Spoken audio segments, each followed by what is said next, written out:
Cette expo nous rapporte des témoignages vivants sur la situation, les propos de prisonniers de guerre qui seraient sénégalais ou tirailleurs sénégalais, nous dirons.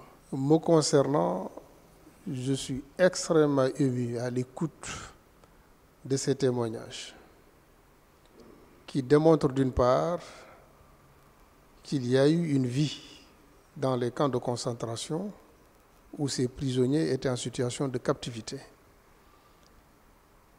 Parce que pour l'essentiel des voix que j'ai écoutées très attentivement et reflétaient d'une part des moments d'animation culturelle, des moments donc de réjouissance.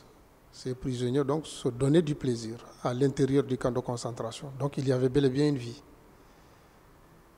Mais d'autres voix aussi témoignaient de leur situation carcérale, mais aussi des prières que ces prisonniers formulaient pour la paix, pour que cette guerre finisse,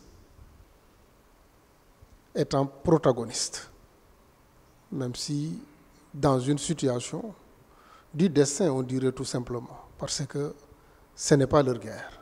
Mais d'une voix claire aussi, j'ai pu entendre un prisonnier demander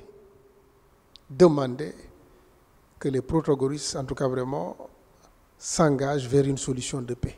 Parce que quand la voix dit « nar ngeen wax ci guerre ji kan lay jeex sonn nañu torop », c'est en wolof. Parce que j'ai écouté cette voix en wolof et je l'ai réécoutée plusieurs fois. Et c'est émouvant de voir aussi les appels envers les parents très loin, qui sont au pays, le récit de leur trajectoire, de leur situation destinée à leurs parents. J'en suis un parmi plusieurs qui ont aujourd'hui l'occasion d'écouter, de les entendre aujourd'hui. Et comme pour dire que